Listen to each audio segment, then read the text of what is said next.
Tertúlia. Meu boa tarde a todos. Hoje é dia 26 de fevereiro de 2015, quinta-feira.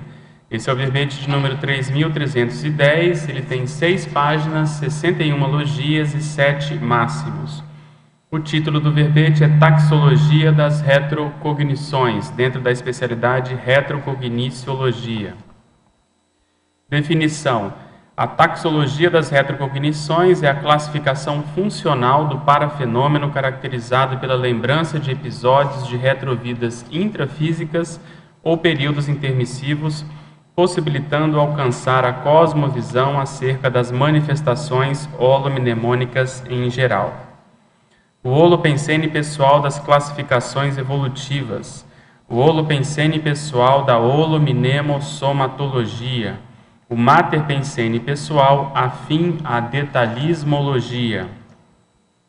A classificação funcional do fenômeno retrocognitivo, a cosmovisão holobiográfica, o detalhamento parafenomênico, a holoanálise retrocognitiva, a dissecção holomnemônica, a exaustividade parapesquisística, a circularidade parapsíquica, a análise intrafísica das parasincronicidades holorressomáticas, a folha de avaliação número 84 do conscienciograma, que é a serialidade, vidas sucessivas, o confronto da vida atual com a série multimilenar de retrovidas, a amostragem das retrocognições induzindo reflexão profunda quanto à prioridade da proex atual. A taxologia retrocognitiva evidenciando os trafais pessoais para aquisição do complexo. A vivência pessoal das retrocognições ampliando as abordagens investigativas, a saturação pesquisística aumentando as chances retrocognitivas, a autovivência do EV profilático favorecendo a soltura paracerebral, a experimentação de tipos retrocognitivos variegados, auxiliando a composição do puzzle seriexológico. As retrocognições autênticas indicando o nível do ciclo multiexistencial grupo-kármico, CMG, e assim por diante. E no final nós colocamos as personalidades consecutivas conscientes enquanto cobaias vivas para os demais intermissivistas intra- e extrafísicos.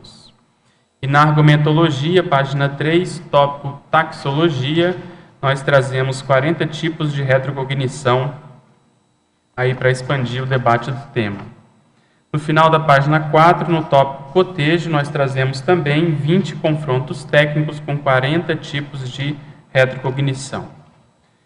Na página 5, no tópico parâmetro, nós elencamos aqui 20 tipos de indicadores classificatórios capazes de servir como variáveis nas investigações retrocognitivas.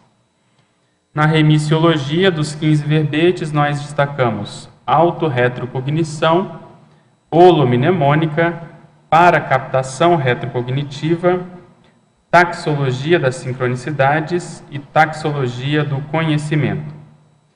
A taxologia das retrocognições demonstra a complexidade, profundidade e cosmovisão necessárias à teaticidade perante o parafenômeno da recuperação paramnemônica interexistencial. Você já estudou em profundidade os tipos de retrocognição? Quais já vivenciou? Quantas vezes? E a mega-análise elaborada pela equipe da Enciclosapiens, nós temos tipologia, classificação, retrovivência, parafenômeno, cosmovisão, recordação, lembrança, holoanálise, serialidade, pesquisística, holobiografia, interexistência, holomnemônica, detalhismologia, pangrafologia, seriexologia, retrocogniciologia, cronevoluciologia, mentalsomatologia e parapercussienciologia. Questionamentos. Ao verbetógrafo professor Pedro, em Pensenologia, página 1, último item. Como podemos melhorar o materpensene pessoal afim à detalhismologia, de modo a melhorarmos nossas rememorações? A ideia aqui, quando a gente fala de taxologia, normalmente a gente vai ter que encarar esse assunto da exaustivologia, do detalhismo, da condição da circularidade e assim por diante. Então, se nós já temos o nosso Mater Pensene afim a isso, quer dizer, se a pessoa é mais paciente, se ela é mais dedicada a fazer algum trabalho mais exaustivo, de detalhe, a tentar ver determinadas nuances naquela pesquisa, isso tudo vai, vamos dizer assim, ser mais favorável a ela a ver coisas que os outros não conseguem ver. E no processo retrocognitivo isso é muito importante, porque muitas vezes, apesar de nós obtermos algum nível de informação, sempre vai ter algum lado, algum aspecto, algum prisma que a gente ainda não viu, que a gente ainda não percebeu daquele parafenômeno em si. Então existem camadas que nós podemos adentrar cada vez mais para a gente poder obter mais informações e saber mais sobre aquela realidade com a qual a gente está lidando. Então, na prática, a pessoa mais calma, mais, vamos dizer assim, prudente, mais tranquila, mas que tenha um nível de atenção maior para os detalhes, ela tende a se sair bem. Agora, a motivação para isso, no nosso caso, das pesquisas retrocognitivas, eu vejo que isso vem muito do que eu chamo olhar serexológico. Você, quando começa a tentar saber quem foi a pessoa, saber por que ela está perto de você, saber por que isso aconteceu, qual que é a raiz holobiográfica daquilo, isso gera uma motivação para você tentar juntar as pontas, mesmo que essas pontas sejam bem tênues, sejam bem, vamos dizer assim, pequenas até certo ponto, bem ínfimas às vezes, mas que no cômputo geral, no contexto geral, isso assume uma importância maior. Acho que ao longo da tertúlia a gente vai poder dar mais exemplo na prática disso daí. Em Parafatologia, página 1, final da terceira linha, poderia nos falar mais sobre a experimentação de tipos retrocognitivos variegados, auxiliando a composição do puzzle seriexológico? Como achar o encaixe correto de cada peça encontrada? Eu acho que isso é um trabalho praticamente, vamos dizer assim, interminável, porque como nós tivemos muitas vidas e lidamos com muitas pessoas, o tempo todo nós vamos estar fazendo isso, quer dizer, amarrando as pontas, juntando as peças. Agora, o que eu estou observando em termos assim de técnica? Existe uma condição que é uma polarização pessoal. Então, a pessoa que está estudando um caso pessoal, o caso dela, ela tem uma hipótese de retropersonalidade, ela começa a ter esse olhar serexológico em quem está em volta dela, para ela poder fazer esse puzzle. Então, ela sabe daquela retropersonalidade, do grupo daquela personalidade, ela tem o contexto dela atual e o grupo que ela está se manifestando atual. Então, ela vai fazendo esses cotejos para tentar ir montando esse puzzle. A gente está fazendo isso na Consecutivos de modo mais institucional. De que modo? A gente está montando um sistema, tem um voluntário nosso, o André, está montando um sistema para a gente colocar todas essas informações num banco de dados e a gente poder fazer o cruzamento das informações, principalmente a partir da técnica do parassociograma, que é uma técnica em que a pessoa coloca aquela personalidade no meio, ela é a personalidade alvo, a personalidade estrela daquele grupo, naquele caso, sob aquela ótica, e vai colocando ali as relações grupocármicas daquela personalidade e a qualidade dessas relações. Se era mais positivo, se a pessoa era contra, a favor, se era parente, se era amigo, se era amizade raríssima, se teve algum duelo, por exemplo, alguma coisa que envolvendo coisa mais séria, tipo morte, traição e assim por diante. Então, com isso, a gente vai acumulando essas informações e daqui a pouco a gente, com as informações que nós já temos de que fulano no passado é Beltrano hoje, e a gente vai vendo os níveis de afinidades, a gente tende a expandir essas informações em termos de personalidades consecutivas. Nós já temos alguns casos, algumas dezenas de casos, alguns mais confirmados do que outros, mas outros que as pessoas já estão chegando bem próximo disso. Então, que com essas informações, como cada um desses casos em geral fazem parte mais ou menos da mesma época. Então, por exemplo, a gente tem núcleos consecutivos que a gente está montando, núcleos de pesquisa.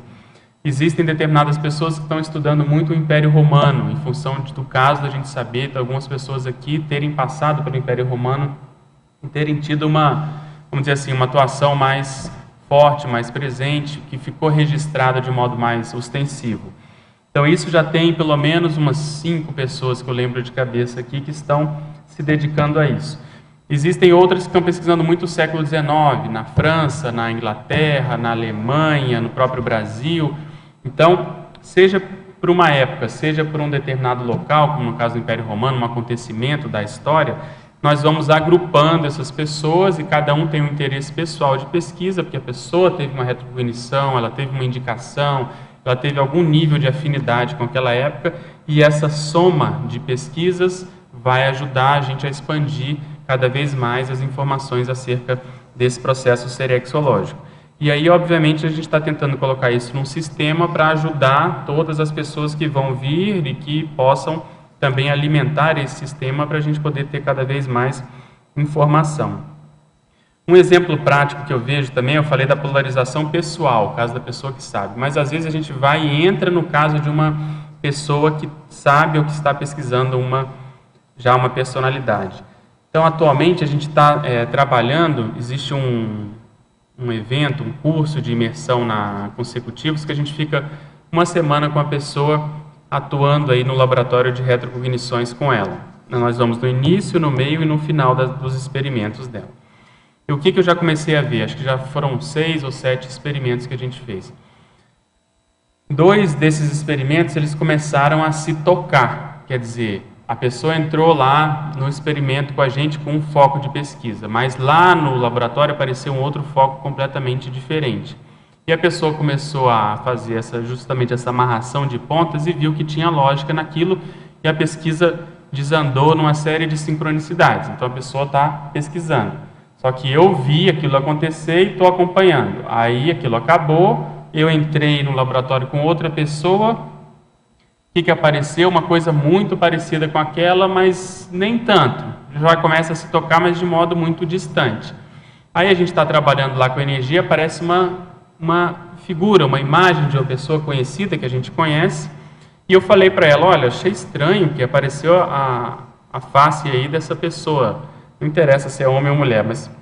Aí ele falou, você sabia que essa pessoa pesquisa a personalidade X lá do passado, que tinha relação com aquilo que a gente estava falando, e eu não sabia. Só que o mais impressionante é que essa que ele falou, dessa personalidade que apareceu, que ela está pesquisando, tem íntima relação com a do primeiro experimento lá que eu falei, que apareceu umas coisas que a gente não estava esperando.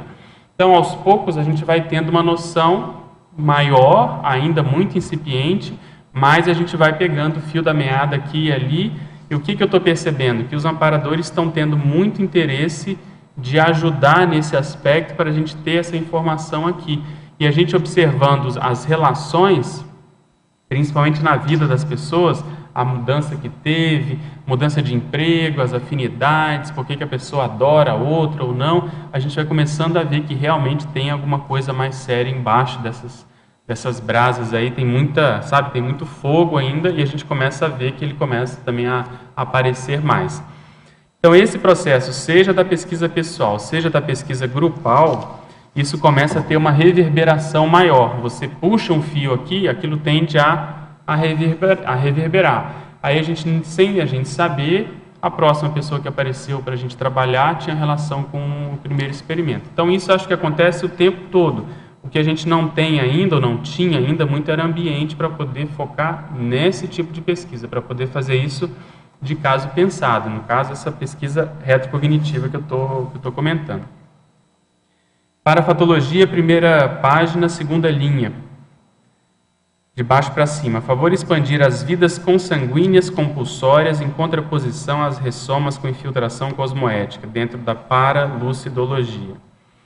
Essas ressomas compulsórias, elas acontecem muito naquela condição do antepassado de si mesmo, quer dizer, a pessoa ela vem evoluindo ao longo da série X, ao longo das vidas, quase que instintivamente. Ela não tem essa lucidez extrafísica. Então, aquele grupo ele fica preso nele mesmo e as pessoas ficam ali praticamente só revezando de papel. Às vezes, a pessoa foi avô ou avó dela mesma, ou bisavô dela mesma, e ela fica evoluindo naquela mesma árvore genealógica ali ao longo das vidas.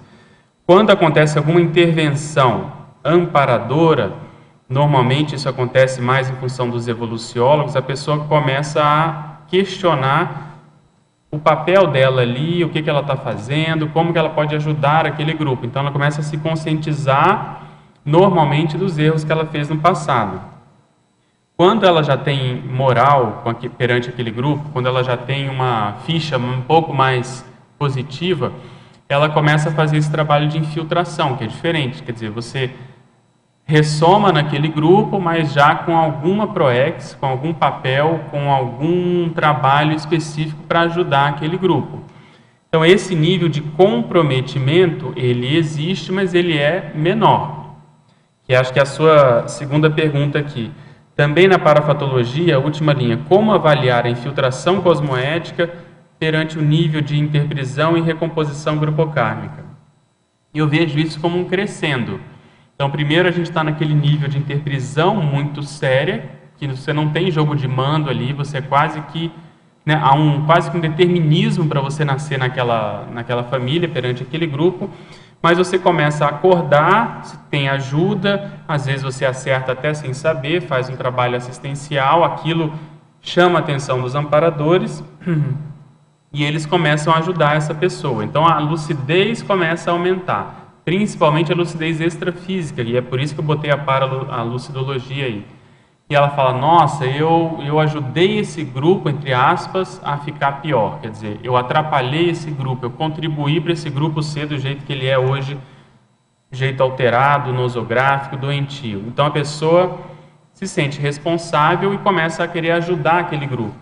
No começo, ela é muito próxima ainda do grupo, ela é muito parecida com aquele grupo. Então, ela vem naquele grupo e ela, às vezes, até coloca os pés pelas mãos, ela não ajuda tanto, ajuda, mas também atrapalha. Mas aí vão acontecendo algumas vidas que a pessoa vai se fortalecendo e aí ela começa a ser mais profissional dentro da infiltração. Então, eu acho que a infiltração começa de um modo amador, a pessoa começa a ter lucidez e aceita o desafio de vir perante aquele grupo, e aí ela pode sair mais ou menos bem. E existe aquele processo mais profissional que a pessoa vem por cima. Então ela conhece muito bem aquele grupo, já foi muitas vezes vítima daquele grupo, por isso que ela se sente bem para trabalhar com aquele grupo e ela tem moral para justamente fazer essa interassistencialidade. Então no ciclo grupocármico da interprisão, vitimização, quando começa a recomposição, muitos de nós, às vezes, estamos no começo dessa recomposição. Então, a infiltração está começando a se profissionalizar. Essa é a forma de eu analisar isso. Pedro, dentro disso que você trouxe, como diferenciar a infiltração da automimese patológica? A diferenciação é você ver o ponto a mais que você está dando. Qual o nível de novidade, de neofilia, de contribuição do novo que você está dando para aquelas pessoas. Porque a infiltração você muitas vezes se faz de bobo, para você, né, ficar ali perante aquele grupo, só que normalmente isso é momentâneo, você tem que ficar ali, adquirir às vezes a confiança do grupo, estudar bem como você vai fazer para, vamos dizer assim, até quebrar aquele grupo, você melhorar aquele grupo, você desviar aquele grupo daquela tendência nosográfica que ele estava fazendo. Então a infiltração é difícil de você analisar. Primeiro, você tem que ver o nível da lucidez da pessoa, se ela realmente banca isso. Segundo, é o tempo. Às vezes é um tempo ainda muito precoce para a gente poder ver os resultados da infiltração. Mas toda infiltração tem que ter algum resultado assim, prático, positivo, da pessoa desensinando o que ela ensinou errado perante aquele grupo. Então é muito comum, às vezes, na infiltração, a gente ver a questão da maxidissidência. Quer dizer, a pessoa se torna uma referência para aquele grupo, é muito respeitada e de repente ela sai daquele grupo e propõe uma coisa melhor. Esse exemplo mexe com o grupo. E isso pode ser um exemplo de infiltração? Sim, totalmente. Normalmente, quando é feito de modo lúcido, é assim. Porque isso vai reverberar naquele grupo e sempre vai ficar aquele grupo vai ficar com a pulga atrás da orelha. Mas por que ele fez isso? Mas é melhor? Será que não é? Será que a pessoa está assediada ou está amparada? Então, quando eles vão vendo os resultados, que a pessoa vai demonstrando pela maxidissidência, tudo que ela está fazendo, há uma tendência deles realmente admitirem que aquilo era o melhor. E aí eles saem, alguns normalmente saem daquela tendência automimética de ficarem ali repetindo o que já fizeram no passado. Pedro, você pode dar uma comentada a respeito da parte de infiltração cosmoética, a respeito da lucidez, do nível de lucidez da pessoa enquanto ela está infiltrada. A dúvida que eu tenho é a seguinte, às vezes a pessoa pode estar numa condição de infiltrada sem estar com tanta lucidez e depois que tudo já ocorreu, que ela tem um nível de lucidez maior do que estava acontecendo, porque ela estava ali, esse tipo de coisa. A pessoa tem que colocar como hipótese a infiltração, começando pela própria família. Então, partindo do pressuposto que o intermissivista teve algum nível de lucidez extrafísica e ele programou nascer naquela família, ou ele pensou, ele teve ajuda de nascer naquela família porque era melhor para o processo evolutivo dele e daquele grupo, então a primeira coisa é a gente questionar na família, qual é o meu papel na família nuclear? Segundo, nos diversos grupos que a gente participa. Em geral, a infiltração cosmoética, ela vamos dizer assim, mais raramente ela pode ser até uma proex inteira dentro de uma infiltração, mas em geral são trabalhos específicos que a pessoa faz naquele grupo. Dependendo de como aquele grupo reage, a pessoa tem mais ou menos sucesso. Mas ela tem um tempo ali para trabalhar especificamente com aquele grupo. Então a pessoa, nós no caso, temos que, vamos dizer assim, nos questionarmos o nível de lucidez perante os grupos com os quais a gente participa. Porque essa balança que ela perguntou, automimese versus renovação, é que vai nos ajudar. Quer dizer, qual o nível de renovação que eu estou ajudando aquele grupo a fazer? Principalmente pelo próprio exemplo. Então, essa linha é tênue e cada um tem que responder. Pela questão do resultado que a pessoa passou. O resultado da passagem da pessoa por um grupo específico ela é um parâmetro para dizer se foi mais uma automimese ou uma infiltração? Perfeito, exatamente. É o resultado. Você ali vai ver, é o resultado assistencial, mas tem um resultado também, detalhando mais essa assistencialidade, é em quem que você conseguiu mexer mais, ou com quem, quais as pessoas que ficaram mais tocadas com a sua passagem, ou com a passagem daquela pessoa perante aquele grupo.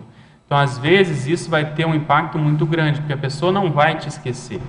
Você passou por ali, fez o que tinha que fazer, não se prendeu tanto àquelas condições que as pessoas, às vezes, valorizavam muito, você, às vezes, abriu mão de uma condição e seguiu. Então, isso as pessoas não esquecem. Às vezes, só isso já é capaz de ter um funcionamento muito grande, porque quando você reencontrar essa pessoa, seja nessa vida, seja em outras vidas, isso vai ficar vincado. Então, obviamente, vai depender do que a pessoa fez ali naquele grupo.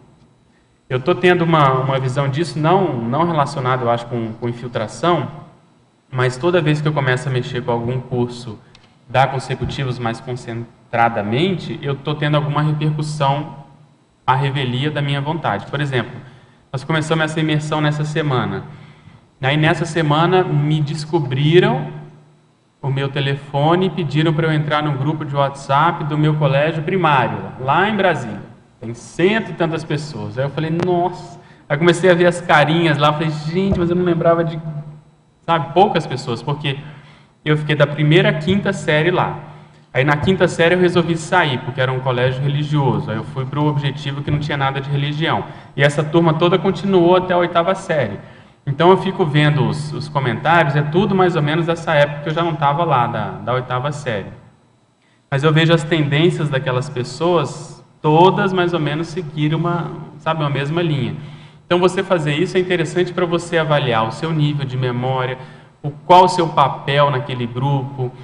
Eu falei ontem com a Cris, eu estava pensando em falar, porque eu fiquei quieto, né? Fiquei só olhando, porque como eu não participei tanto do grupo, eu estou só observando. Mas eu estou a fim de mandar lá umas mensagens para ver se o povo lembra de mim, o que eles lembram de mim, para eu ter uma noção desse papel, entende? Falar, eu sou fulano, eu era assim, participei da série tal. Alguns, obviamente, vão lembrar que eram muito próximos de mim. Mas para eu ver o que isso repercute, entende? Porque isso deve ter uma razão de ser. Às vezes, a coincidência de ser nessa semana, eu estou de olho. Na vez que nós demos o RetroSem, foi a mesma coisa. Apareceu uma amiga minha na época só que no caso do 2º grau. Aí agora a gente está tendo mais correlação. Ela é quase uma irmã para mim. Então, esse processo da gente passar nos grupos, a gente tem que ver qual a imagem que ficou, porque a gente não tinha lucidez disso tudo naquela época, né? Era criança, mas às vezes você já exerceu ali alguma influência positiva, entende? Aí você vê, por exemplo, pessoas que seguiram a mesma profissão que você, pessoas que mudaram vamos dizer assim, de cidade ou não, que ficaram lá, pessoas que se tornaram até mais religiosas, enfim, dá para fazer uma análise bastante grande. Mas o processo da infiltração, ele é mais, é o que eu estava falando, vai do amadorismo ao profissionalismo. O processo da família já é um primeiro ensaio. Aí depois tem a condição da profissão. E depois tem aquilo que o professor Valdo chama de extra da ProEx.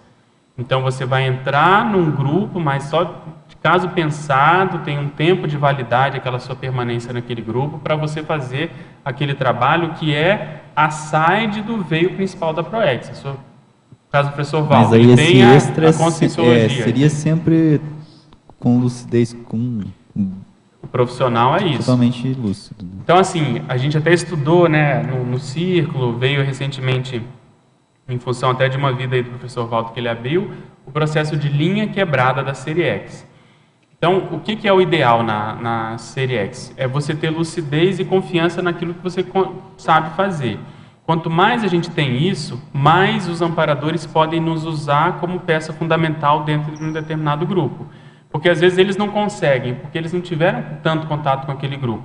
Mas se, por exemplo, eu tive contato e eu já estou mais ou menos bem das pernas, você começa a entrar naquele ciclo da atividade, que é o ciclo multiexistencial pessoal da atividade, que é um paradoxo porque ele é pessoal, mas você não manda mais tanto. Quem manda é o maximecanismo. Então os amparadores chegam e falam, não, o ideal é você ressomar ali com aquele povo que você não vê há muitas vidas. E você vai ali tentar elevar a média cosmoética daquelas personalidades. Não pode ser um serenão, às vezes, que vai nascer ali, porque o gap vai ser muito grande.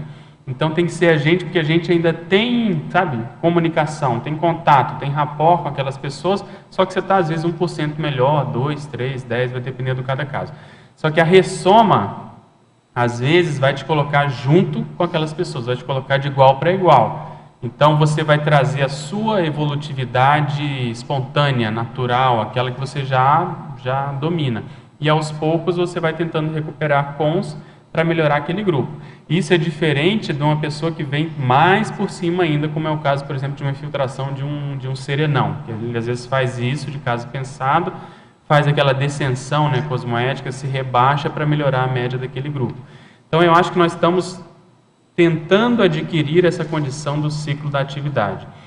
A proposta dos amparadores é que na próxima intermissão a gente vire líder interassistencial para resgatar essas pessoas que ficaram para trás e eventualmente até a gente ressomar com elas, podendo ser mini ProEx ou uma ProEx maior, para poder ajudá-las, para poder atualizá-las, aquelas pessoas que a gente deixou no passado. Então, aí a gente vai poder ter, vamos dizer assim, um voucher para entrar nesse ciclo da atividade. Pedro, só para complicar um pouco, esse resultado que você trouxe antes da infiltração cosmoética, ela pode ocorrer também numa automimese quando a consciência ela cria lucidez, certo?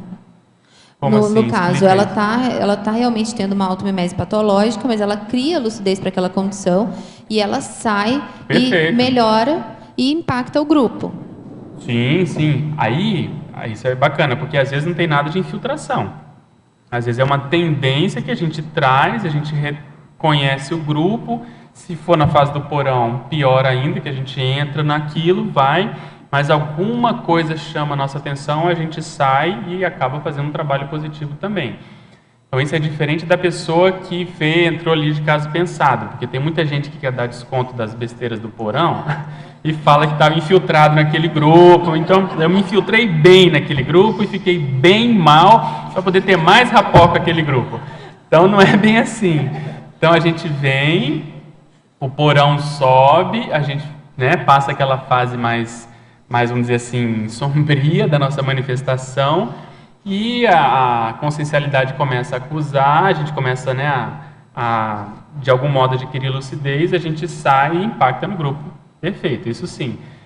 Então é diferente de infiltração, de caso pensado, uma coisa mais profissional.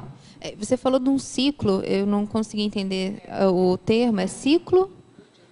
sequencial pessoal da atividade. Da atividade. Da atividade, CMP da atividade. É esse que você topa qualquer parada, você, sabe, não reclama daquilo que eles propõem. Outra pergunta dentro disso aqui, ainda na parafatologia, na mesma linha, por que você colocou a infiltração cosmoética com a especialidade paralucidologia em parênteses? A infiltração cosmoética também poderia ser considerada como parte da autoproex? Sim, sem dúvida, que é a autoproexologia. Mas a ideia aqui foi analisar um outro viés, foi analisar dois aspectos, o viés do preparo da infiltração. Quer dizer, a infiltração só tem, na minha avaliação, quem tem lucidez extrafísica, quer dizer, você prepara aquilo de caso pensado antes de nascer, e também do ponto de vista da monitoria extrafísica, porque o infiltrado, ele é parte de uma equipe, ele é um representante da Equipex aqui no intrafísico. Então, ele tem uma monitoria extrafísica que ajuda naquele trabalho. Então, eles vão ajudando, dando dicas, insights, promovendo sincronicidades, ajudando em tudo que eles podem. Então, a paralucidologia é mais nesse sentido. Então, qual é o papel que eu estou fazendo na infiltração específica, né? Então, no seu caso, a gente sabe que você conhece um amparador, por exemplo, que faz parte dessa Equipex, que ele já teve vidas na mesma condição, uma condição muito parecida, pelo menos com a mesma retrosenha, com o mesmo tema, a temática geral, o denominador comum sendo o mesmo. Então, são especialidades que as consciências vão desenvolvendo ao longo da série X. Isso forma uma afinidade, um grupo, uma equipe, e eles começam a trabalhar em conjunto. Muitas vezes acontece esse revezamento, ora um nasce e ora o outro está no extrafísico. Então, eles vão se ajudando nesse sentido, em prol da Reurbex específica naquele país, naquele continente, naquela condição que eles estejam trabalhando.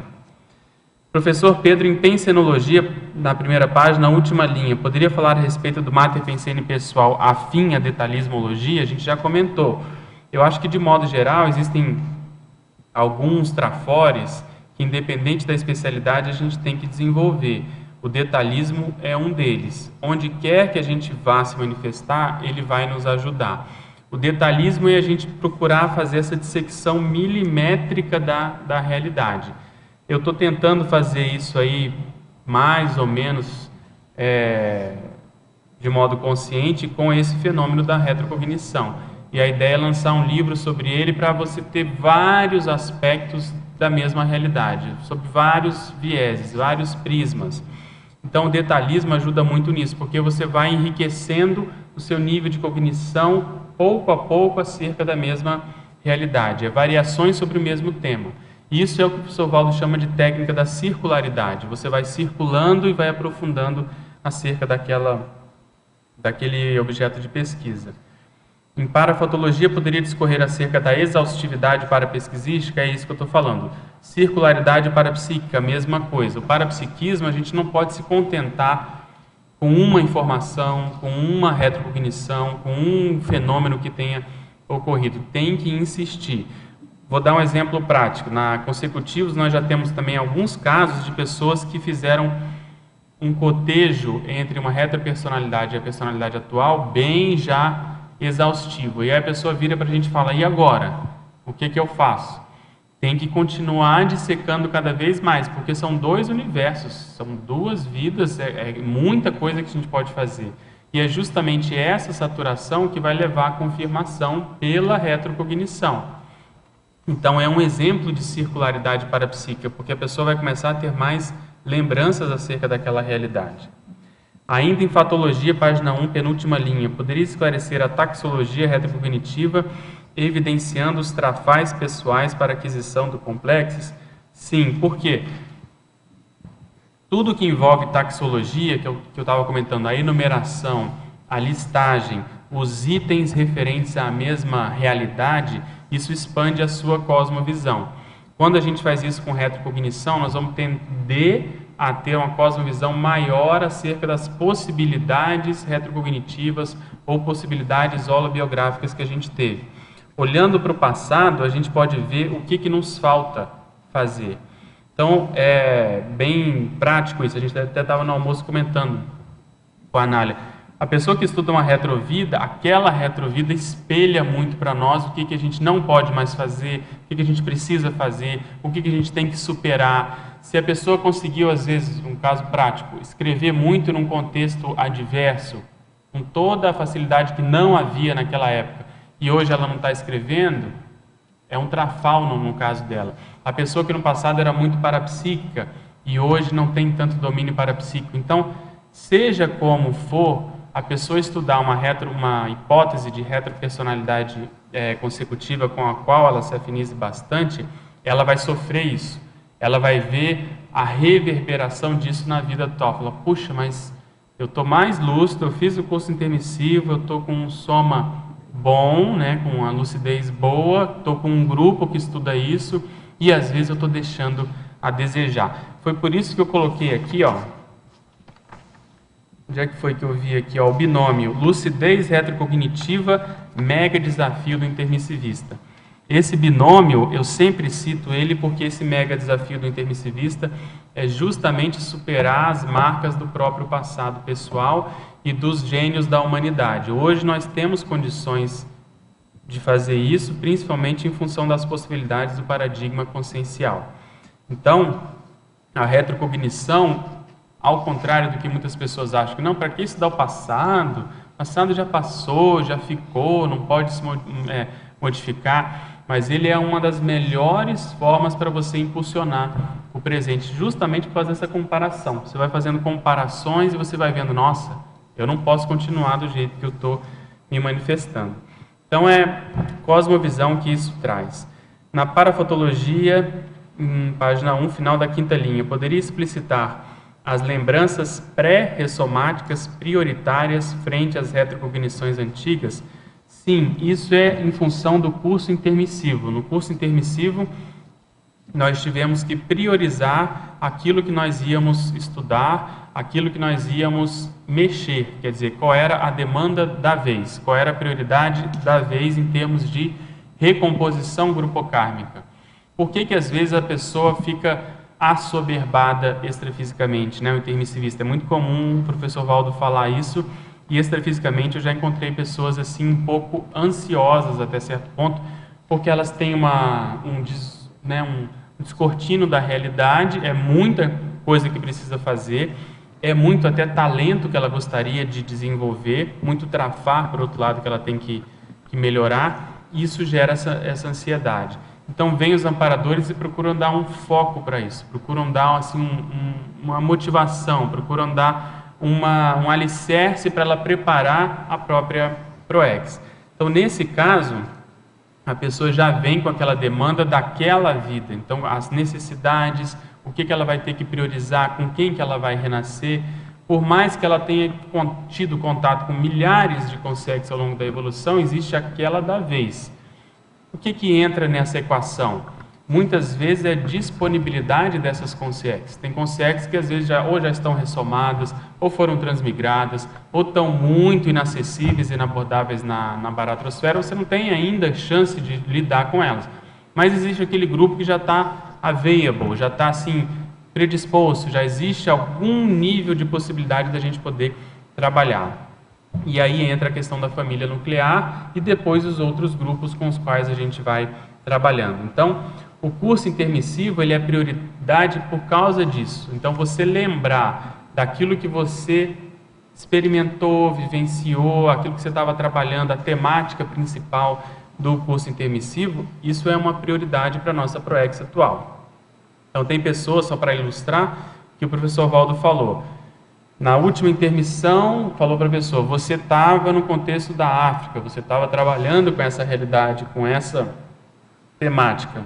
Então a pessoa tem que pensar, se eu estava mexendo com essa temática da África antes de ressomar, o que eu estou fazendo hoje com essa temática? E o que envolve essa temática? Então tem que ver escravagismo, processo de exploração, processo de etnia, processo de dominação, de autonomia, por outro lado, enfim, de liberdade das consciências. Essa temática geral, muitas vezes, vai permear toda a ProEx da pessoa.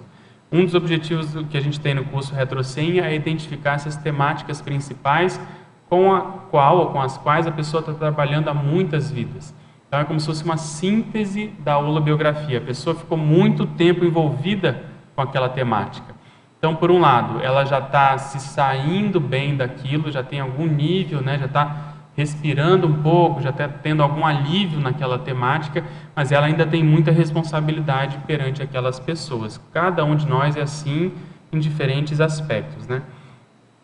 Aqui ele agora pede para a gente aprofundar em taxologia, páginas 3 e 4, os itens 7, 18 e 39. O item 7 é a retrocognição bibliológica. A recordação de determinada obra escrita no passado, pessoal ou alheia.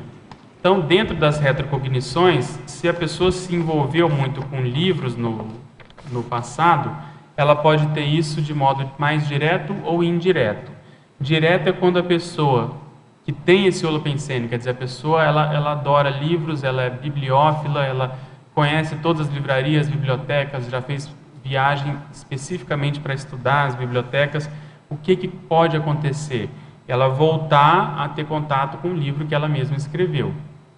Então, isso pode gerar alguns níveis de retrocognição. Pode gerar um reconhecimento, como se fosse uma retrocognição impressiva, que ela tenha certeza que foi ela que escreveu aquilo, e aí ela vai ter acesso ao autor daquele livro. E ela pode ter isso também de modo indireto. Antes dela ter contato com o livro, ela se lembra dela escrevendo um determinado livro com um assunto específico, às vezes pode lembrar onde foi que isso aconteceu, e assim por diante. O mais sério aqui que eu vejo é a pessoa entrar na onda daquele holopensene. Então, se a pessoa tem o holopensene do livro, ela entrar na onda disso e ela começar a ver com o que ela mexeu no passado, o que ela escreveu no passado, até para ela poder fazer a recomposição, porque às vezes tinham abordagens ou desatualizadas, ou anticosmoéticas, ou ectópicas, e assim sucessivamente. Retrocognição grupal. A recordação de determinada vida por parte de várias pessoas em comum, ou seja, uma rememoração coletiva, incluindo os ricochetes holomnemônicos interatuantes entre os envolvidos. O que acontece que pode evoluir para isso? Quando uma pessoa tem uma retrocognição que a gente chama rasa quarteirão, aquela que se fala, né, fazer barba, cabelo e bigode, a pessoa tem um trecho maior de recordação, não é só um flash, ela começa a localizar as pessoas do presente no passado, ou vice-versa, as pessoas que estavam no passado no presente. E isso tende, como mexe com as energias, levanta poeira holobiográfica, tende a mexer com a memória das pessoas. É muito citado no Instituto, numa determinada época, no início, que o professor Valdo pediu para um determinado grupo parar de trabalhar com isso, porque estava dando esse tipo de repercussão nas outras pessoas. E como o contexto envolvido não era tão tranquilo, era mais antigo, não era tão, assim, vamos dizer assim, harmônico, isso ia acabar prejudicando as pessoas, principalmente as mais suscetíveis. Então, mexer com retrocognição, a gente tem que sempre ver os prós e contras. Porque às vezes o problema não é nem mais a pessoa, mas é alguém que está muito próximo dela, que se você mexer muito, aquilo vai dar na cabeça da pessoa que está do lado. Então a gente tem sempre que ponderar sobre isso, mas é um fato. Mexeu numa peça aqui no tabuleiro, isso reverbera no quebra-cabeça inteiro, principalmente das pessoas mais próximas, né? Pois não. Continuando, você poderia ampliar também aqui, ou exemplificar a sua experiência pessoal no item 27 e no item 30? 27 e 30. Deixa só eu fechar aqui a pergunta dele, que era do 39. A retrocognição vígio é aquela retrocognição que acontece na vigília física ordinária. É o tema do meu próximo verbete. Eu tive algumas experiências nesse sentido, que é você às vezes está fazendo alguma coisa que você não está pensando e dali surge uma retrocognição. Então a última que eu contei, tinha saído da aula do Cipro, que foi em novembro do ano passado, falando sobre projeção e retrocognição, e vinha num ciclo de atividades de aula falando sobre esse assunto. Então naquele dia a gente estava mudando de volta aqui para o CAE, que eu dei a aula lá, na verdade foi antes do Cipro, foi no Holotecologia, que eu estava falando de sincronicidades. Foi nessa semana, foi muito próximo uma aula da outra. Então foi num domingo, naquele dia, a Cris, minha duplista, já estava fazendo a mudança, eu vim ajudar, e a gente estava com alguns livros na casa do Loche, que é o nosso vizinho, porque, só um parênteses, teve uma inundação no meio da reforma, que foi bem animada e tal, a gente teve que tirar os livros correndo, e ele deixou a gente colocar na casa dele, lá num quarto. E a gente estava retirando esses livros. E como que a gente estava retirando? Como eram muitos livros, eu estava colocando num carrinho de compras de supermercado e empurrando lá para casa. E fiz umas 6, 8 viagens, sei lá, e estava um sol escaldante, estava suando assim em bicas. E ali, não sei se o pessoal conhece, mas na antiga Basicom existe um caminho muito estreito ali de calçada, né? Um calçamento ali bem tortuoso e bem estreito. E eu tinha enchido o carrinho de livros e pastas, estava empurrando ali, aquilo estava bem pesado, e eu estava com medo daquilo cair. E quando eu entrei nesse caminho mais estreito, ele caiu, uma roda pendeu. E na hora que fez isso, eu fiquei com medo daquilo cair, e fui tentar segurar, e nessa hora tudo mudou. Eu me vi bem magro, todo cabeludo, empurrando um carrinho de madeira com as rodas imensas, cheio de pedra dentro, se não me engano, e eu com muito medo daquilo virar. Era a mesma condição. Que se aquela carga virasse, eu ia ser morto, ia ter algum castigo, eu ia apanhar, sei lá, alguma coisa assim. E era o mesmo contexto de um sol escaldante, eu magro, isso é uma coisa bem antiga, e eu lembro das rodas bem grandes, assim, uma roda de madeira e bem pesado. Então é isso que é uma retrocognição vídeo. Você está na vigília, daí a pouco aquilo some e você se vê em um outro contexto. A mesma coisa aconteceu no SCP-2 do Rio, quando eu fui entrar no campo lá, eu tive uma retrocognição também vídeo continuada, fazendo parte de um outro contexto. Então isso a gente vai poder explorar no próximo verbete. Você falou 27, né? A recordação de determinado nome, alcunha ou apelido consciencial, pessoal ou alheio, de vida pretérita, podendo incluir a identificação da para-identidade intermissiva. Então isso aqui é bem interessante porque o nome que a gente tem, ele é muito fixado numa vida. Então todo mundo te chama daquele nome, aquilo vai fixando, vai fixando, vai fixando. Se esse nome ele adquirir uma repercussão maior, seja porque escreveu alguma coisa, seja porque teve alguma fama, ou até um processo vamos dizer assim, contrário à pessoa, mas aquilo ficou muito em voga, nas vidas posteriores, quando a pessoa escuta aquele nome, isso pode dar uma repercussão mais impressiva, aquilo chamar atenção, ou até desencadear uma retrocognição. No caso aí que eu comentei no final da para-identidade intermissiva, acontece às vezes de você sair do corpo e te chamarem de um nome diferente. Se isso se mantém, se isso é continuado, se isso adquire uma proporção maior, aí a pessoa pode tentar investigar, identificar aquela vida que ela teve uma repercussão maior perante um grupo, e aí aquilo fixou, e aí entra na para-identidade intermissiva também. Já aconteceu isso no seu caso? No meu caso aconteceu o seguinte, 2 nomes, que é um pouco diferente. Desde que eu me conheço por gente, quando eu ouvi a primeira vez o nome do Comte, Augusto Comte, aquilo me marcou demais. E eu não sabia por quê. Porque foi num contexto que estava se explicando a bandeira do Brasil, ordem e progresso, positivismo, era pequeno. Mas quando falou esse nome, eu nunca mais esqueci. Lembro, eu sou capaz de descrever o que estava acontecendo. Meu pai falando, explicando, na sala, no sofá, aquilo eu não esqueci mais. Então, hoje eu entendo o porquê disso, em função do Littré. Mas esses nomes que chamam a atenção, a gente tem que investigar justamente por isso, porque atrás ali tem uma retrocognição. Mesma coisa, primeiro dia de anatomia médica, lá na UNB, o professor falou da hérnia de Littré. Quando ele falou Littré, aquilo me encasquetou. Aí eu fui estudar o cara, só que era um outro cara, é o Alexis Littré, um anatomista. Mas o nome já era esse e eu não esqueci mais. Então tem determinadas palavras, inclusive, que elas têm isso mais do que outras. Eu tenho lá um assunto verbetável para... São na sua mente e fica marcado. Fica marcado. Aí você tem que pesquisar por quê. Em geral, se tem alguma história atrás daquele nome, ou é o nome de alguém, ou é alguma cidade, ou é uma expressão que às vezes foi usada. Por exemplo, eu tive uma repercussão com uma expressão em latim muito forte, quando eu estava estudando muito, tem uns anos já, o processo de provérbio. e falei com a Cris, eu falei, essa expressão aqui era interessante, falei um monte. Depois veio o negócio do litré e depois eu vi que ele usava essa expressão como se fosse um lema para ele, que é mais ou menos traduzindo, é uma coisa da necessidade de se conhecer tudo.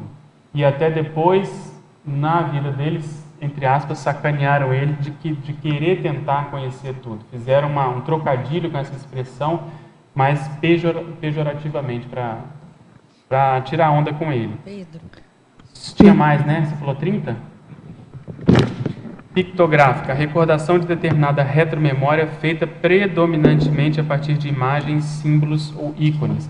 Isso é muito comum extrafisicamente. Às vezes eles vão criar um cenário pictográfico, quer dizer, vai ter algumas imagens que vão induzir uma memória na pessoa. O que vai aparecer vai depender muito de cada pessoa. Mas não vai ter assim aquela vida específica como essa que eu falei, empurrando um carrinho, não. A pessoa vai por, às vezes, imagens, símbolos. A pessoa, quer ver um caso bem interessante? É que eu não posso abrir os casos aqui que o povo tá pesquisando. Mas nesse curso de imersão, eu estou lá, a gente está fazendo um trabalho, daqui a pouco eu sinto a presença de um homem alto, que eu já percebi em outras vezes, mas principalmente na complementar. Estava atuando lá com a pessoa, o foco era ela. Aí ele me deu 3 ideias para falar para a pessoa. Uma tinha a ver com o trafor dela, para perguntar para ela, qual você acha que é seu trafor? E ele me falou qual era o que eu tinha que sinalizar. A pessoa falou um, eu falei, não, beleza, você tem esse, mas eu quero chamar a atenção desse aqui. Outra coisa tinha a ver com o processo de grupo, de umas conexões, para ela ficar atenta para um determinado nível de conexões que ela tinha, tudo com o mesmo, vamos dizer assim, pano de fundo, que era o que a gente estava pesquisando lá. E o outro processo era um símbolo. E quando veio esse símbolo, que era um animal, eu falei, pô, mas esse símbolo não tem nada a ver eu falar aqui. Era uma coisa assim, solta, um bicho. Aí eu fui e falei para ela, olha, e me veio essa ideia aqui desse bicho. Mas você pesquisa aí, eu não conheço nada desse assunto que você está pesquisando, muito pouco. Então eu falei, vê se teve uma infestação desse bicho na época, vê se alguém morreu picado por esse bicho, vê se esse bicho era alguma coisa lá nessa época que você está estudando. No outro dia ela vem com um zóio desse tamanho para mim, porque ela achou que esse bicho era o símbolo de um grupo de pessoas que tinham o megatrafor que eu estava falando para ela lá antes, que eu não tinha nem noção dessa conexão, dessas coisas, entende? Então a pictografia às vezes vem assim, você vê aquele bicho, vê aquela imagem e você vê que aquilo simbolizava uma série de coisas daquele grupo específico. Entende? Então em retrocognição, em parapsiquismo, isso é muito comum. Aí antigamente eu poderia até reprimir isso, falar, não, acho que isso não... Essa terceira informação aqui, ela é muito esdrúxula, ela é muito fora do contexto, não tinha a ver com nada, não se falou nada disso. Mas quem já tem experiência, não, você tem que dar vazão, se você não achar, você espera e a coisa vai, entende? Pode se confirmar ou não depois. Então o processo de pictografia, ele acontece muito em função disso. O professor Valdo comenta, quando o serenão da China apareceu para ele, a imagem que ele viu na clarividência foi de um unicórnio, que tem um significado específico na China. Entende? O Pedro, dentro do que você está colocando, eu tinha vários episódios, né, que dentro do sonho, né, que era projetada, e via assim, livros abertos, eu lia, mas eu não conseguia trazer nada, eu começava a ficar com medo. Eu acho que isso criou um trauma para mim. Na verdade, a base deve até ser um trauma, porque se é um sonho recorrente, alguma coisa recorrente, é porque teve alguma coisa que não saiu bem ali, e aquilo fica como se fosse regurgitando ali em termos de sonho. Então, se você aprofundar, voltar a ter esse sonho, tenta se acalmar e ver o contexto. Então, mas tinha livro. Criança, né? Então, é mesmo assim, hoje você pode evocar, mas por que disso? O que será que aconteceu naquele contexto? O que será que fizeram com os livros? O que será que fizeram com você para isso ter essa repercussão hoje? Entende? Principalmente em criança, que é a coisa mais espontânea. Pedro, só um minutinho. Você podia, a 26, retrocognição olfativa? Podia explanar? É a mesma ideia, recordação de determinado cheiro, aroma ou odor marcante durante certa vida. pretérita específica. Isso pode acontecer com perfume, às vezes processo de flor, às vezes quando a gente volta visitando a Europa, por exemplo, em determinadas épocas existe um cheiro mais assim ambiental, um cheiro da primavera em determinados jardins. Aquilo, se a pessoa viveu ali, aquilo induz a retrocognição, entende? Então tudo depende do nível que aquilo foi impresso e vamos dizer assim, repetido na vida anterior, e a pessoa hoje ela pode acessar. O cheiro é muito sério porque ele faz parte do processo olfativo, que é o nervo craniano primeiro, ele é um dos mais antigos na nossa filogenética. Isso eu tenho com frequência. Então, por isso, aquilo que fixa muito em termos de cheiro, em geral, a gente não esquece facilmente. Podem se passar anos, você às vezes vai lembrar de um cheiro específico da infância, por exemplo. E a mesma coisa retrocognitivamente. Se você volta a sentir um cheiro que era muito comum numa época de uma vida passada, é batata. Aquilo vai mexer com você. Entende? Então a ideia é essa. Obrigada. Ô Pedro, é a Rose aqui. Pois não. Eu achei interessante que hoje pela manhã, eu peguei uma frase que dizia assim, ó, o passado é uma lição para se meditar, não para se reproduzir. É uma frase de Mário de Andrade. Achei bem interessante porque está bem de acordo com o verbete. Sim. O que eu quero perguntar para você é na página 1, em pensenologia, a última linha. O mater pensene pessoal afim a detalhismologia. Você pode exemplificar? A gente comentou aqui o seguinte, o detalhismo ele é uma condição que não é tão comum.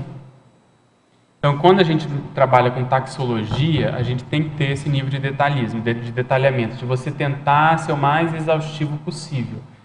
Então, como não é comum, quando você vê uma pessoa hoje que tem isso, tem esse trafor do detalhismo, da pesquisa, da exaustividade, em geral, isso pode te ajudar a achar essa pessoa no passado, juntando outros elementos, porque é uma característica incomum, é quase que uma singularidade.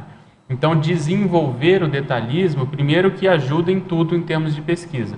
Segundo que se a pessoa já tem, ajuda na própria pesquisa retrocognitiva. Entende? Então, se a pessoa já tem essa tendência, às vezes ela já se envolveu com isso. Então, coisas que demoram muito, por exemplo, escrever um dicionário, no caso do Littré lá, 30 anos envolvido com aquilo, é uma coisa que é trabalhosa. Quem mexeu com enciclopédia, quem fez, às vezes, construção também muito demorada. Então, essas atividades laboriosas e intelectuais, em geral, elas são mais raras, e aí, por isso, há uma certa facilidade, pelo menos, a gente identificar o grupo no qual a pessoa pertence, ou com o qual ela tem mais relação. Obrigada. Professor Pedro, em parafatologia, página 1, terceira linha, você coloca sobre a experimentação de tipos retrocognitivos variegados, auxiliando a composição do puzzle serexológico. Eu pergunto se a formação do quebra-cabeça serexológico está em constante modificação, formação, ou é algo com configuração pré-determinada. Eu achei o máximo essa pergunta aqui, porque é quase que tudo isso junto. Existe uma configuração pré-determinada daquilo que aconteceu no passado. Então, há uma matriz. Só que as pessoas vão mudando, elas vão evoluindo muito lentamente. Então, elas podem ir assumindo outros papéis nesse puzzle.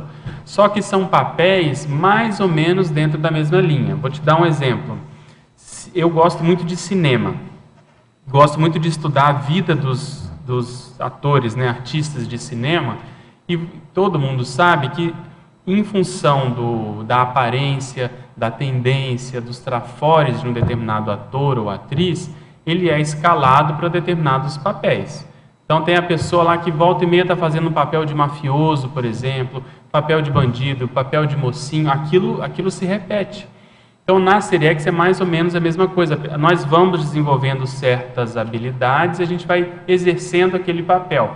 Por exemplo, um papel de liderança, um papel de domínio, de explorador, de exploração, de navegador, coisas desse mesmo holopensene, em geral, nós vamos desenvolvendo.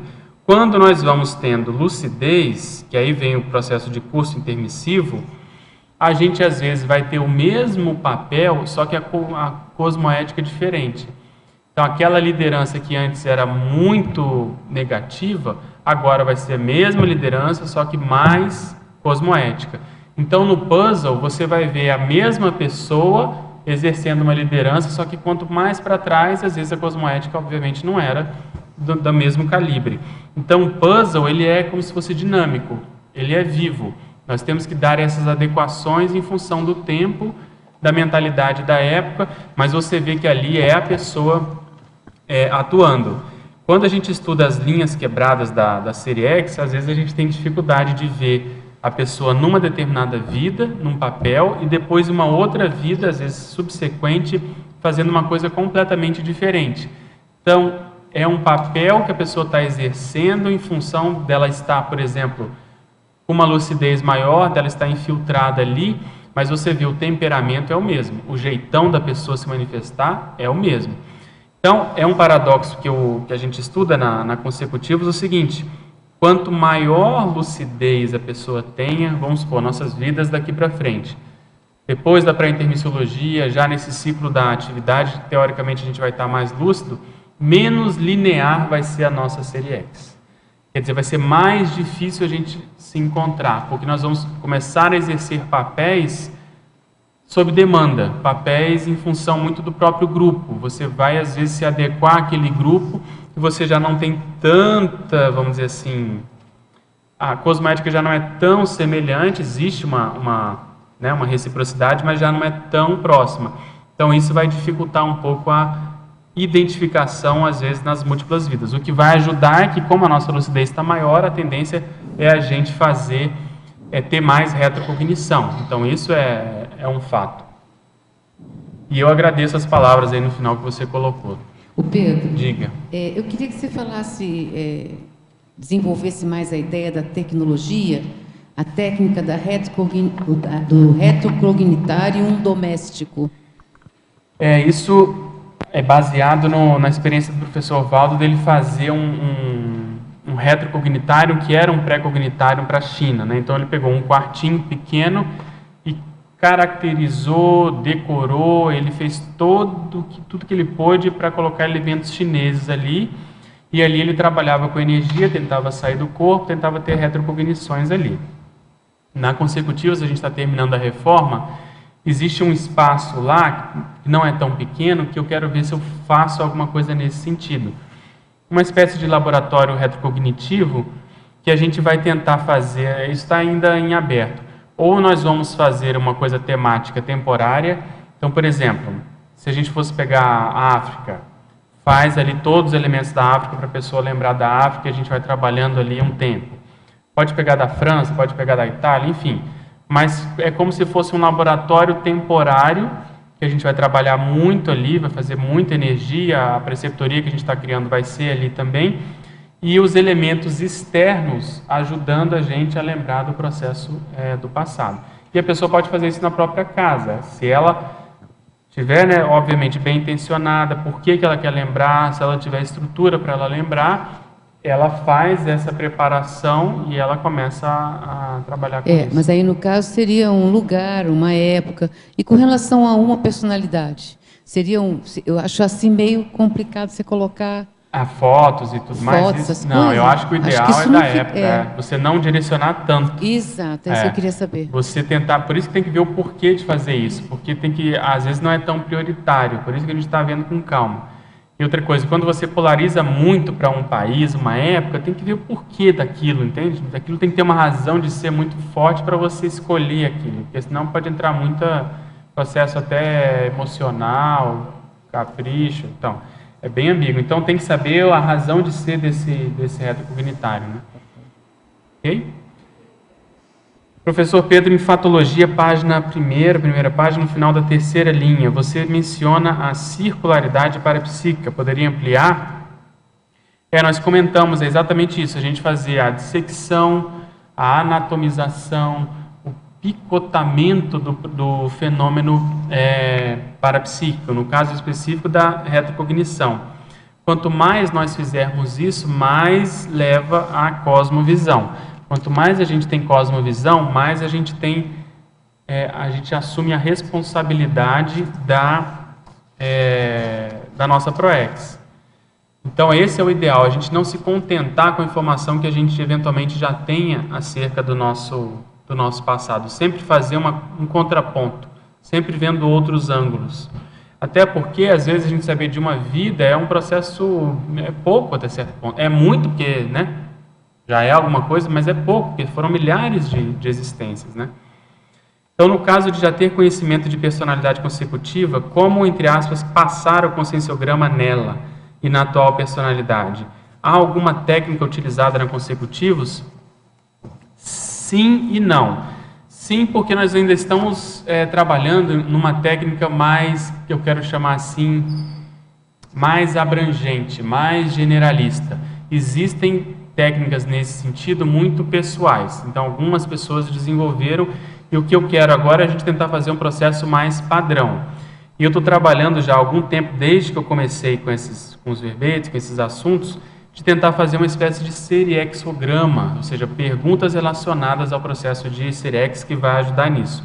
Mas quem tem mais esse know-how é o pessoal da Conscius. Quando a gente fez lá o fórum do Litre, eles fizeram essa aplicação, mas a gente não conseguiu replicar porque dá muito trabalho, demanda muito, a pessoa tem que estudar muito uma vida e outra. A cobaia, no caso eu, tinha que estar muito disponível para eles poderem fazer pesquisa, entrevista, mas eles de fato aplicaram o conscienciograma no Litre e chegaram à conclusão, baseado naquilo que eles conheciam de mim, que havia vamos dizer assim, uma predominância nítida de afinidades e poucas desafinidades nesse caso. Então, eu estou lá também com esse trabalho para a gente poder publicar, fazer verbete, para a gente poder explorar mais esse assunto. Eu quero chamar isso de consim-cobaia seriexológica, que é diferente daquela autocobaia seriexológica que é a própria pessoa. Essa não, é a consim-cobaia. Então, senta ali a consim, ela sabe da vida passada, as pessoas estudaram a vida passada e começa a fazer essa confrontação. Seja para aprovar ou não que é a mesma pessoa, seja para ter várias especulações proexológicas de recomposição grupocármica, de responsabilidade interassistencial, enfim, de uma série de condições. Pedro. Então é um trabalho que a gente precisa desenvolver ainda. Quando você deu aquela resposta em relação à pergunta na fatologia da última linha, que a taxologia retrocognitiva evidenciando os trafais pessoais para a aquisição do complexos. Você falou de alguns traços que a gente desenvolveu em outras vidas e que a gente não utiliza nessa.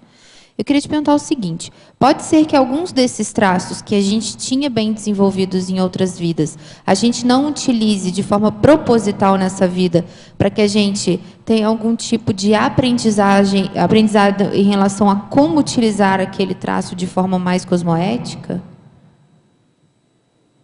Poder pode, mas em geral isso é palavra muito que consola, porque se a consciência vem, ela já vem com aquele traço. Então, o que acontece mais, às vezes, é falta de oportunidade de trabalhar com aquele traço ainda não aflorou. Mas não é porque foi feito todo um trabalho para aquilo não aflorar tanto, é porque às vezes não deu ensejo mesmo, a pessoa não teve chance de desenvolver aquilo.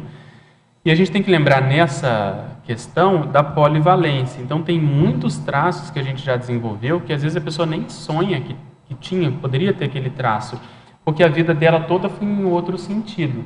Então, aí vai entrar a prioridade daquilo, que vamos supor, às vezes a pessoa foi artista no passado, foi alto nível, mas a aplicação daquilo hoje não tem tanta necessidade dela recuperar aquilo. Não que seja menor ou maior, mas é que para a aplicação prática da ProEx não tem tanta necessidade. Então, nós temos que ver os traços que vão ser mais funcionais nesse sentido. E aí, como a gente é polivalente, existem muitos traços que entram nesse aspecto, que é o chamado traforo ocioso. A pessoa ainda não desenvolveu.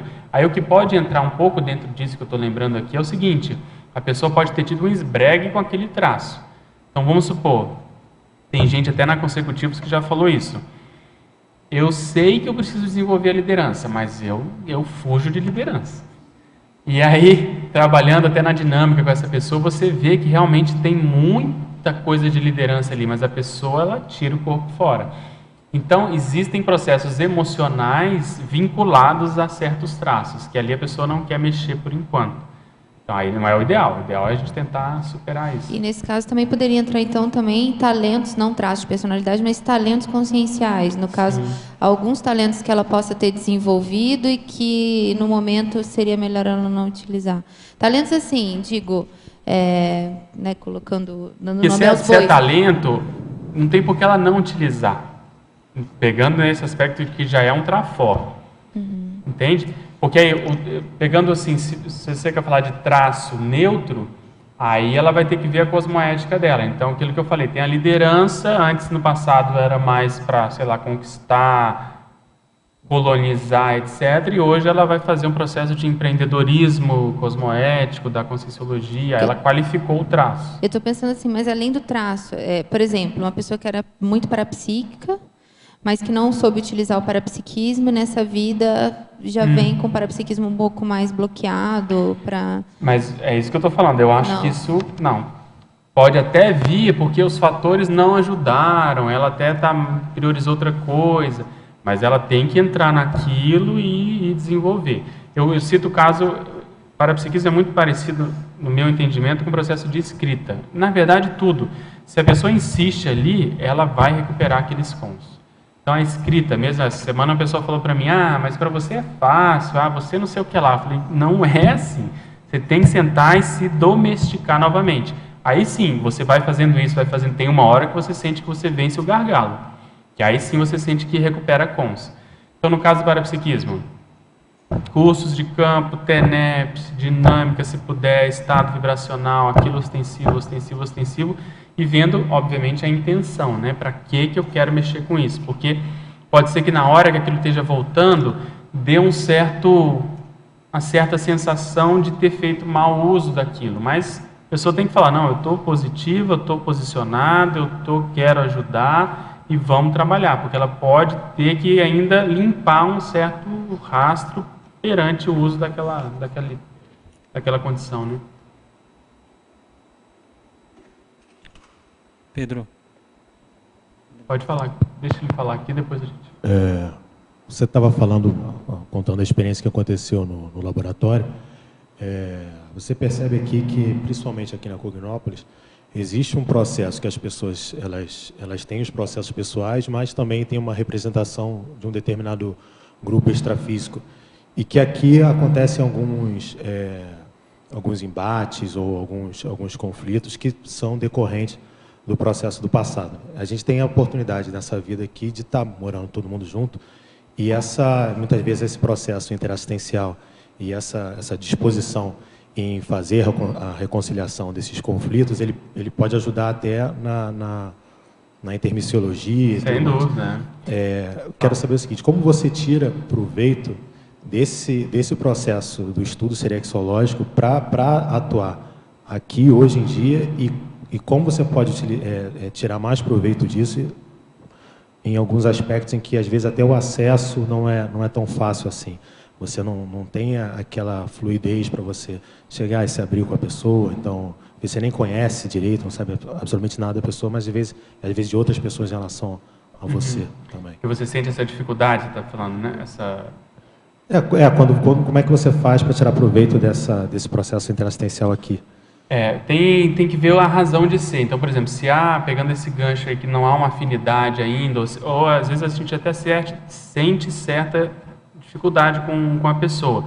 Tem que ver vamos dizer assim, a necessidade de se mexer com aquilo. Mas o que eu procuro fazer é me desarmar ao máximo, me colocar por baixo, me fazer até vamos dizer assim, quase que me submeter àquela pessoa para tentar ver se dali sai alguma condição que a gente possa tentar melhorar a relação. Mas isso, como é de mão dupla, demora bastante tempo. Então, você tem que demonstrar que, da sua parte, você está tentando fazer o máximo. O que eu procuro fazer também é tentar ter o máximo de autocrítica perante o processo da automimese. Por quê? Foi até tema de círculo, né? A gente está vivenciando, você falou da CCCI, é muito comum isso. Um determinado grupo se une por base na afinidade, com a melhor das intenções, mas do mesmo modo que uma consciência isolada, do mesmo modo que uma dupla evolutiva, um grupo ele tem trafores e trafares do grupo, do funcionamento daquele grupo. Todo grupo é assim. Então, tem que manter a lucidez perante a grupo-mimese, que a gente fala. Quer dizer, o que esse grupo está quase que reproduzindo do passado? Sem querer, sem saber, inconscientemente, às vezes defendendo com a melhor das intenções, mas se não tiver esse olhar serexológico, às vezes você vê que aquilo está se reproduzindo. E o que vai chamar a atenção? Os fatos, o resultado.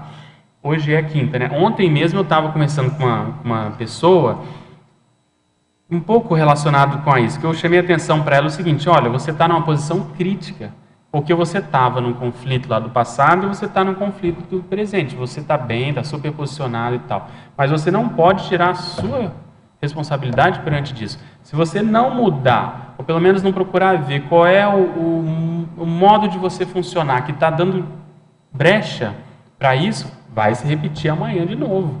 Então, por mais bem intencionado que a gente esteja, às vezes a gente está muito com aquela tendência do passado que já está incorporada, a gente não percebe. E aí o que falta, que eu acho que é um erro nosso, em geral, é a autocrítica. Às vezes a pessoa minimiza a participação dela e supervaloriza a atuação do outro, do grupo, alguma coisa que é até real, até fato, mas aquilo fica maximizado. E ela sai mais ou menos sarta de banda da responsabilidade dela, pelo menos é o que parece. Então, na dúvida, eu falei para a pessoa: olha, como você tem representatividade, você está lá, você é um líder, se fosse você, eu sei que não é fácil, mas você vai ter que dar exemplo de que você também mudou em algum aspecto, porque senão fica parecendo que foi feito quase que uma maquiagem na situação, entende? Atuou-se, foi dado um remédio, mas precisa ver o efeito desse remédio na reciclagem do grupo. Isso em todo o grupo. Então, nós estamos começando lá com a consecutivos, eu já chamei atenção para isso. Nós temos que diagnosticar os nossos trafores, mas também os nossos trafares. Se a gente tiver a autocrítica e a abertura de falar numa boa, sem carregar nas tintas, sem criar clima, isso é o ideal. Eu chamo a atenção sempre de duas coisas, que é a autocrítica e a relevalidade. Que é você relevar, só fazer questão mesmo quando realmente aquilo é sério. Você fazer questão de pontuar, de falar, enfim, sei lá, ir para uma cariação, não sei o quê, se for uma coisa mais séria. Porque às vezes eu vejo as pessoas se desgastando muito com coisas menores, e isso vai desgastando as relações. Às vezes muito com defesa de autoimagem, que disse, que falou, que é um boato, que falou lá na periferia da CCCI, a pessoa quer ir atrás para saber. Isso é besteira, porque você está em grupo, fofoca é natural, falar das pessoas, isso faz parte do contexto. Então, só quando aquilo realmente assumir um caráter muito sério, pelo menos eu atuo assim, senão a gente não faz mais nada. A gente vai ficar o tempo todo correndo atrás, vai entrar numa paranoia que disse que deixou de dizer. Então, eu acho que isso faz parte vamos dizer, da natureza humana em grupo. Então, esse binômio autocrítica e relevalidade, eu procuro sempre atuar para mim e para as pessoas, né? Você não pode, hoje até foi tema da tertúlia, você não pode também, com a desculpa de relevar tudo, você entrar na covardia, de não querer botar o dedo na ferida, o pingo nos is, você querer enfrentar uma situação conflitiva. Isso também é errado. Então, tem que sempre ver esse meio termo da gente falar: não, isso aqui vale a pena ir atrás, chamar o fulano que falou, o Beltrano, ir para uma cariação para limpar o processo. Então, é nesse aspecto, mais ou menos, que eu procuro atuar.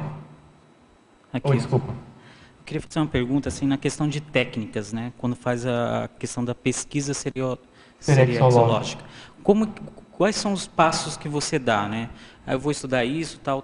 Como que você pode ajudar outras pessoas também a fazer a própria pesquisa? Como é que você começa?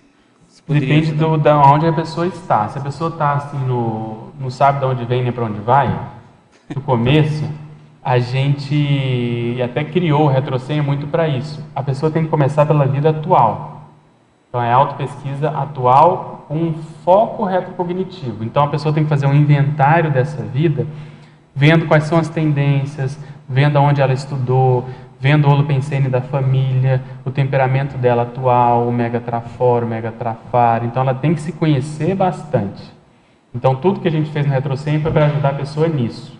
Às vezes, a pessoa até reclama porque ela não sabe como lidar com essas informações. Mas aí é o treino. Então, faz o levantamento de informações e depois vê o que aquilo indica. do passado? Quais são as tendências? O que aquilo está dizendo para a pessoa? Tem um tema de verbete que eu estou lá também para escrever, que é truísmo serexológico. Sabe o que é truísmo? Truísmo é obviedade, é aquilo que é óbvio, aquilo que não precisa dizer, é escancarado, é uma obviedade, é um truísmo. Serexológico, quer dizer, está na cara que a pessoa é daquele grupo, mas às vezes a pessoa não percebe, porque ela ou não tem cognição, ou não juntou as pontas, ou às vezes está fugindo daquela condição. Então, às vezes, nesses trabalhos, na dinâmica, nesse trabalho de imersão, no próprio retrosenha, aquilo a pessoa não tem como fugir, de que ela faz parte daquele grupo, entende? Tem pessoas que correm, por quê? Na Conscienciologia a gente estuda muita coisa boa, avançada, prioritária, então a pessoa já quer estar lá na frente, e às vezes até renega o próprio grupo do qual ela veio, do qual ela é representante. Então o primeiro passo é fazer esse levantamento, e o segundo é a pessoa admitir o grupo que ela faz parte, entende? Ela admitir aquilo. Não, eu faço parte desse grupo, o que eu posso fazer? Entende? Quer um exemplo prático? A pessoa é uma mulher, mas todo o entorno dela é de militar. O marido, o pai, sei lá, o tio, o avô, a família do outro e tal. Então ela vai ter que olhar e falar, mas o que eu tenho de militar nas minhas vidas do passado, como homem, por exemplo, entende? É um fato que se impõe para ela. E se ela não juntasse as pontas, ela fala, não, eu não sou militar, não fui militar, não tem nada a ver com isso. Não, então, o grupo mostra muito de onde a gente veio. O fato de a gente se relacionar com determinado grupo mostra isso, entende? Então, o primeiro passo eu vejo que é fazer esse levantamento exaustivo da própria manifestação. E aí o que eu te indicaria é o retrosenha, porque ele lá tem uma apostila que você coloca tudo ali. E aí a gente ajuda a fazer essas interpretações serexológicas, prováveis, né, de hipóteses. Tudo bem? Professor Pedro, em polinomiologia, poderia expandir o polinômio engrama, para-engrama, neo-engrama e neo-para-engrama? Então, o que é engrama? Engrama é uma unidade mnemônica, uma unidade de conhecimento, uma unidade de memória que você consegue acessar. O engrama você vai ter num cérebro físico, o para-engrama no paracérebro. O neo-engrama vai ser quando você já está no cérebro físico, mas você tem uma neo-ideia, uma neo-verponto, você tem acesso a isso. E o neo-para-engrama é quando você tem um acesso a uma ideia nova, só que do ponto de vista parapsíquico. Então, vou te dar um exemplo prático. Um engrama, por exemplo, você sabe dessa sua vida, o que a gente estava falando ali, você sabe das informações dessa sua vida. Um para-engrama você tem, por exemplo, na infância, eu tinha uma projeção recorrente que eu me via uma pessoa escrevendo lá numa mesa encostada na parede, cheia de livro, uma lamparina, uma espécie de lamparina na minha esquerda. É um para-engrama, quer dizer, é uma unidade mnemônica parapsíquica. O neo-engrama veio nessa vida quando eu soube do litrê. É uma nova informação que apareceu, a informação física. Existe o litrê, ele tem muita relação comigo. O neo-para-engrama, às vezes, é quando eu junto essas pontas. Quando eu tive uma retrocognição, eu como litrê lá. Quando eu li o livro que ele escreveu, como eu fiz meu dicionário, que na verdade chama Confidência, durante a leitura desse livro eu tive uma clarividência retrocognitiva. Então, é uma informação nova do ponto de vista extrafísico. Então, é simplesmente você lidar com as informações que são do cérebro físico, do paracérebro, e você às vezes estar no cérebro físico já acessando informações do paracérebro. Em função disso que eu coloquei esse polinômio aí. Em paradoxologia, poderia ampliar o paradoxo de quanto mais a consciência avançar na proex, mais ter chance de retroagir acessando os refolhos holomnemônicos. O que é a proex? A proex é um planejamento organizado da gente fazer a recomposição grupo-kármica.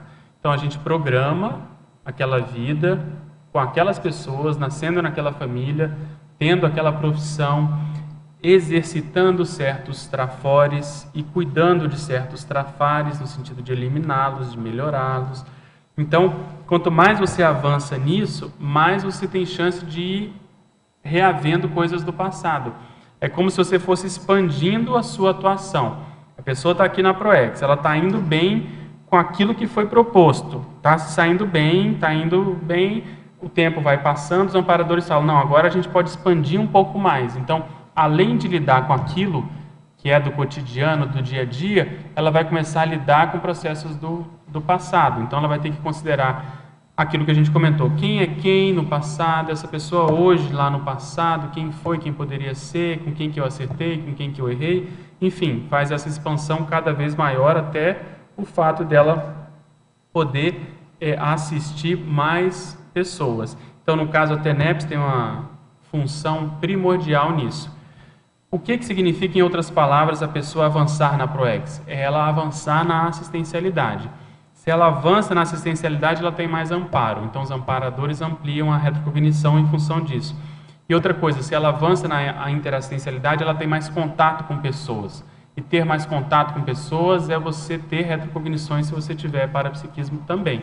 Então, acaba juntando uma coisa com a outra e a tendência é a gente ter mais retrocognições assistidas.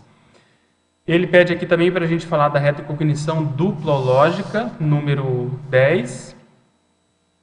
A recordação de determinada vida vivida em conjunto com o duplista atual. Pois é, eu falei para a Cris para ela lembrar da onde que a gente se conhece, da onde que vem essa afinidade que a gente tem, afinidade com os dicionários, onde foi que a gente se cruzou. Então é bem isso. Eu já propus para ela, quando a gente tiver mais tempo, a gente escrever um curso chamado Duplo Karma. Eu até pensei da gente dar um acoplamentário com esse tema, Duplo Karma, para estudar o que eu chamo de mater pensene duplista. Quer dizer, se as pessoas estão juntas, isso tem uma razão de ser, tem uma raiz, tem um processo seriexológico. Então, como estudar isso a partir da dupla? Então, existe o processo de complementariedade, existe o processo de temperamento, aí entra o cabeça energética do casal, entra uma série de condições que a gente vai precisar encarar esse assunto na consecutivos. Então, a gente está tentando, a gente tem algumas hipóteses, até envolvendo o processo de Itália, eu acho, No nosso caso, eu entrando para ajudar, que eu brinco, eu não tenho nada a ver com a Itália. Não, estou brincando, eu acho que a gente tem um processo na Itália muito forte, e talvez isso seja uma das raízes aí da retrocognição da dupla. Então, cada um pode fazer essa investigação, que a gente estava falando da autopesquisa ali para ele, só que a autopesquisa a dois em termos seriexológicos. Retrocognição extrafísica, ele pergunta, recordação de determinada vivência pretérita, quando se encontrava na condição de consciex, ou a retrocognição da própria consciex, também é a chamada retrocognição extrafísica. Eu tinha mais isso antes de ter retrocognição humana, eu tinha muito a retrocognição do meu período intermissivo, se preparando para essa vida. Então, é você se lembrar do que você estava fazendo entre uma vida e outra. É muito comum as pessoas terem retrocognições extrafísicas nosográficas, do período em que elas estavam na baratrosfera. E muitas doenças físicas acusam isso. Então, a pessoa às vezes tem epilepsia. Na aura epilética, ela começa a lembrar de situações que ela vivenciava na baratrosfera em função da presença da consciex assediadora que estava lá com ela, ou que tem relação com ela. E assim por diante, processo de mania, fobia, uma série de condições psiquiátricas entram nesse tipo de recordação. Retrocognição milenar são aquelas mais antigas e, paradoxalmente, são as mais comuns da gente ter. É mais comum a gente se lembrar do passadão remoto do que lembrar da última vida. Isso tudo indica que é um próprio processo de funcionamento da memória, não só humana, mas da memória extrafísica de modo comum também. Essa retrocognição milenar, isso deve acontecer talvez porque aquele processo já está mais, vamos dizer, tranquilo, ou já está mais antigo, já está mais sossegado na memória, isso vai depender muito de cada caso. Retrocognição onomástica, a gente comentou, às vezes é um nome, uma alcunha, uma palavra que te chama atenção, isso pode ter uma relação com o processo de para-identidade intermissiva, se te chamam de um nome diferente extrafisicamente, vale a pena investigar, e todos os nomes que você eventualmente tenha tido contato, que te chamem a atenção nessa vida. Eu vou fazer um gancho aqui, que nós vamos falar, o CAEC está preparando um curso de leitura lúcida. O primeiro módulo acontecer no final de março, 29 de março. E nesse curso, eu vou falar aqui de leitura de dicionários. um dos objetivos que eu tenho lendo dicionários é você justamente reacessar palavras que você não lembra mais. Só se você tiver esse hábito de fazer leitura de cabo a rabo de dicionário, você é obrigado a entrar em contato com palavras que você não lembra mais e que muitas vezes você usou muito no passado. Às vezes são expressões, podem ser expressões idiomáticas, podem ser expressões em outro idioma. Então, esse é uma nuance do processo de leitura de dicionários, sem contar o processo todo envolvendo a cognição, a expansão dos atributos mentais e assim por diante. Então, é diferente de consultar dicionários, que às vezes as pessoas nem isso não fazem. Nós estamos falando de ler o dicionário, e existem várias técnicas de como se lê dicionários, do início ao fim, de você pegar, às vezes, uma palavra e dentro daquela definição tem palavras novas que você não conhece, e aí você ir atrás daquela palavra, e aquela palavra te levar para outra palavra, e você fazer a leitura desse modo. Mas tudo depende da motivação de você ir ler o dicionário. Você tem que saber por que você está fazendo isso, a gente vai falar isso nessa aula.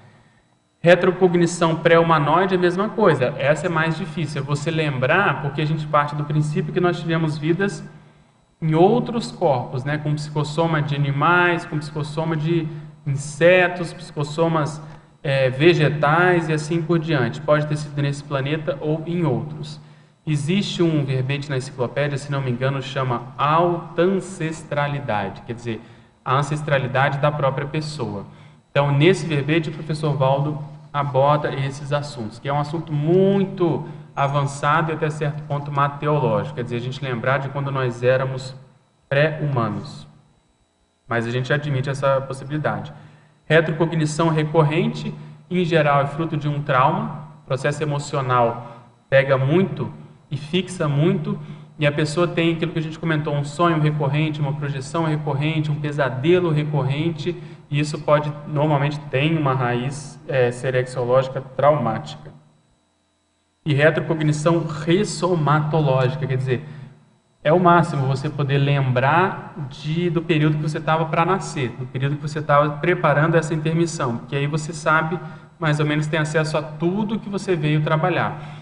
O professor Valdo comentou, inclusive, hoje na mini tertúlia, foi perguntado para ele da equipe de parhistoriólogos da Consecutivo, se ele poderia falar mais sobre isso, e ele mandou perguntar para mim, né, como se eu soubesse dessa informação, e aí a gente discutindo sobre isso, ele falou que esse assunto é de muito interesse das Consex também, o assunto da Consecutivos, o assunto de retrocognições e serexologia é de muito interesse das Consex, muito em função do fato delas não quererem esquecer esse período pré-ressomático que elas estão vivenciando hoje.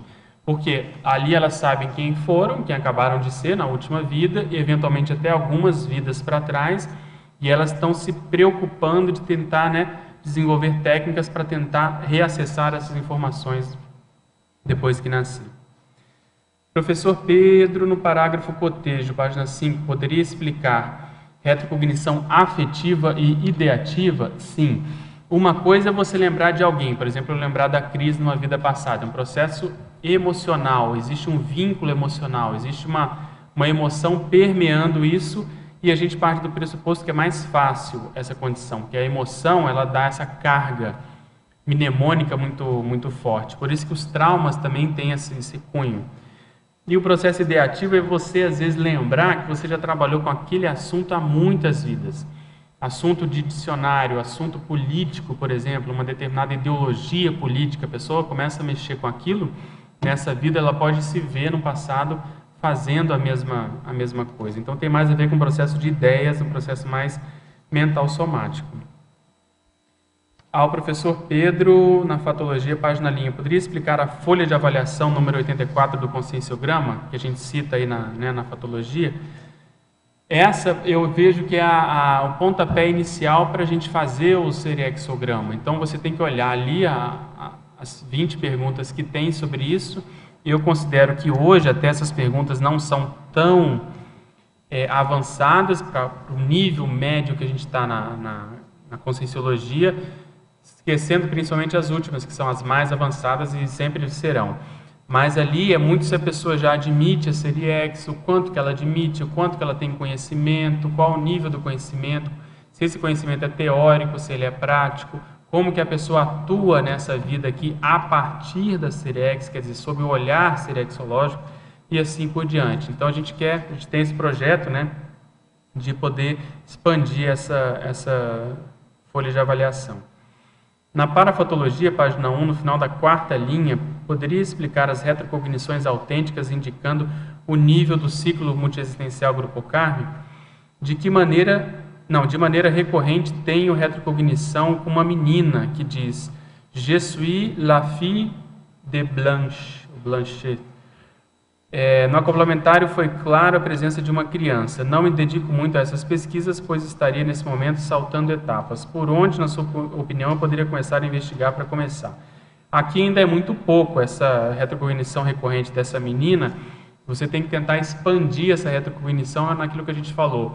Em que contexto, esse contexto francês, o que tem mais a ver? Por que você está se lembrando disso? A menina falava isso por quê? Porque ela foi morta, perseguida, foi no sentido dela se defender, enfim, tem que expandir isso. Voltando à sua primeira pergunta aqui do ciclo multiexistencial, para você ver, por exemplo, vamos partir do pressuposto, se ela foi vítima, essa menina, ela falou isso para tentar se defender, não sei se é esse o contexto, mas que na continuação dessa vivência, vamos supor que ela foi vítima. Você, a partir disso, pode chegar na conclusão, na hipótese de você estar no ciclo da vitimização. Para entrar na recomposição depois, para te liberar, para hoje você estar na recomposição, por exemplo, um questionamento. Eu costumo falar que depois da questão lá do Littré, eu tive retrocognições mais antigas do que o Littré, e muitas eu estava sendo perseguido e estava sendo morto. Então, isso, muitas vezes, eu atribuo a uma certa liberação para eu poder entrar num nível de recomposição inicial, relativa, que a gente eventualmente esteja hoje. Então, ajuda a localizar, mas tem que ser retrocognição mais expressiva, né, para a gente poder tecer mais considerações. Em fatologia, na 4ª linha da primeira página, poderia comentar a análise intrafísica das parassincronicidades holorressomáticas? O tempo todo a gente vivencia essas parassincronicidades holorressomáticas. O que falta é a lucidez. Eu costumo dizer também que a gente vive quase como se fosse um Alzheimer coletivo, porque a gente não lembra. Você convive com uma pessoa que foi sua irmã, hoje é sua amiga, mas você não lembra disso. A pessoa foi sua mãe, você não tem a mínima noção disso. É quase como se fosse um Alzheimer. Então, quanto mais lucidez a gente tem, mais a gente vai ver que é natural essas sincronicidades, que as afinidades têm uma razão de ser maior, que há uma tendência da pessoa, às vezes, menosprezar essas afinidades. Ela acha que isso é comum. Não, isso aqui todo mundo tem. Não, isso aqui não é assim, não. No retrocem, a gente vê muito isso, que a pessoa, às vezes, tem uma singularidade que é só dela. Ela não dá valor para aquilo. Então, se ela não der valor, ela não consegue enxergar essas sincronicidades que acontecem a partir daquela singularidade, daquele talento, daquela condição dela. Interaciologia, gostaria que comentasse a interação retrocognição-pré-cognição. Se possível, relate uma casuística sua. Muito fácil. Se você lembra que você escreveu um dicionário, você fatalmente vai ter que escrever um dicionário, uma previsão. No exemplo, você pediu um exemplo meu. Então, assim, a retrocognição, se ela é mais positiva, como nesse caso, quer dizer, a pessoa escreveu uma coisa que ajudou de certo modo, ela vai pegar aquilo e vai expandir aquela condição.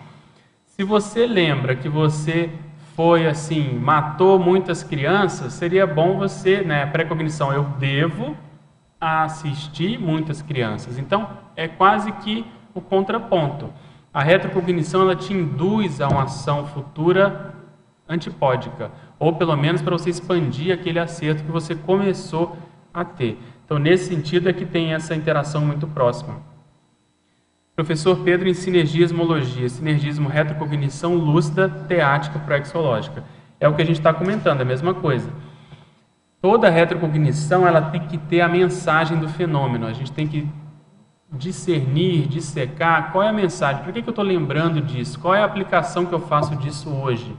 Então, como eu comentei, se a pessoa está tendo acesso a um tipo de vida mais crítica do passado, que ela fez mais cometeu mais erros, ela tem que tentar recompor isso hoje.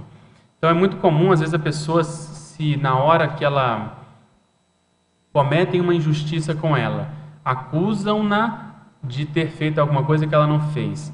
É muito comum isso, quando ela dá aquela revolta, aquela indignação, muitas vezes ela se lembra do porquê disso. Então ela às vezes está pagando o preço dessa, entre aspas, injustiça atual em função de uma coisa que ela cometeu com aquela pessoa que é relacionada ao caso atual, aquela, entre aspas, injustiça atual. Então sempre que você se sentir injustiçado, vale a pena ver a raiz disso, o porquê disso, né? Por que isso está acontecendo comigo? Qual é a raiz? Até que ponto vale a pena eu entrar nisso e querer defender muito a minha condição? Então, se a pessoa entra para ajudar, mais no sentido de abrir mão, às vezes ela tem acesso à raiz desse processo. Na taxologia, página 4, eu poderia ampliar o item retrocognição pangráfica, a recordação de determinada retrovida pessoal ou alheia, intra ou extrafísica, a partir da ocorrência simultânea de vários parafenômenos. Como identificar a ocorrência? Aqui eu vou parafrasear o professor Valdo. Não se preocupe com isso, porque quando acontece você não tem dúvida. Eu dou sempre o exemplo que aconteceu comigo num curso de campo. Eu estava passando, energizando várias pessoas, entrei em contato com uma pessoa, aquilo tudo mudou, eu comecei a ver uma história na minha frente.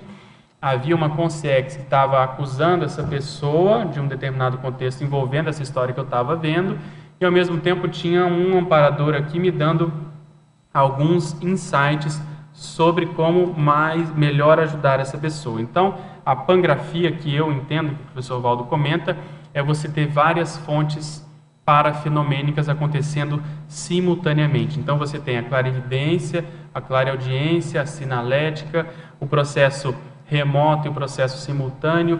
Então, isso a pessoa não tem dúvida. Você vê que é até difícil depois você traduzir aquilo tudo em palavras, porque vem de múltiplas fontes de informação. Professor Pedro, em Fatologia, terceira linha de baixo para cima, a favor comentar a amostragem das retrocognições, induzindo a reflexão profunda quanto à prioridade da proex atual. Se a pessoa já tem um cabedal um pouco maior de retrocognição, ela já começa a tentar esboçar uma trajetória holobiográfica, quer dizer, por onde ela passou, provavelmente ela passou. Aí ela considera aspectos pessoais e aspectos grupais. Então isso dá a direção da proex atual. Um exercício que eu sempre faço é justamente olhar a proex atual. Olha quem está bem na proex atual, quem está se saindo bem nessa proex, e você olha no passado e você vê o que essa pessoa fez. Não é tão difícil fazer essa hipotetização.